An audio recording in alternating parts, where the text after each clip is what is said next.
Donc la dermatite atopique, qu'est-ce que c'est d'abord? C'est une maladie inflammatoire cutanée. Il y a une anomalie de la barrière cutanée, donc notre peau qui est censée nous protéger, il va y avoir des anomalies au niveau de cette peau, plus une inflammation qui va venir se surajouter à cette dysfonction de la barrière cutanée et qui va être responsable des signes cliniques de la dermatite atopique, qui est une affection que l'on voit souvent chez l'enfant, donc à partir de 3 à 6 mois, et qui va persister durant l'enfance pour avoir une tendance à s'améliorer lors de l'adolescence, mais qui peut persister jusqu'à l'âge adulte.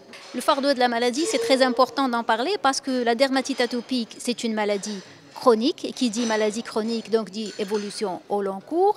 C'est une dermatose prurigineuse. Le prurite est intense, il est permanent, il est continu, il est insomniant. Il retentit donc sur la scolarité des enfants, puisqu'on parle d'enfants. Il retentit sur la vie professionnelle, la vie relationnelle, la vie sociale. De plus, donc, à rajouter à ce fardeau psychologique, il y a le fardeau économique, puisque ce sont des patients qui auront besoin de traitements au long cours. Ils auront besoin d'appliquer des crèmes hydratantes, des traitements locaux et des traitements systémiques quand c'est des formes sévères. On parle de plus en plus du parcours de soins du patient. C'est important de faciliter à nos patients ce parcours de soins.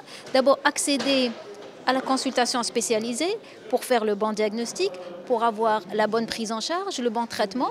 De plus, on est en train de parler de dermatite atopique, qui est une maladie qui peut s'associer à d'autres comorbidités atopiques, comme l'asthme, comme la rhinite allergique, comme la conjonctivite allergique. Et donc, nos patients auront besoin d'être orientés vers d'autres spécialistes, d'où l'importance de créer des circuits entre spécialités pour une prise en charge multidisciplinaire, pour une meilleure prise en charge de nos patients au long cours.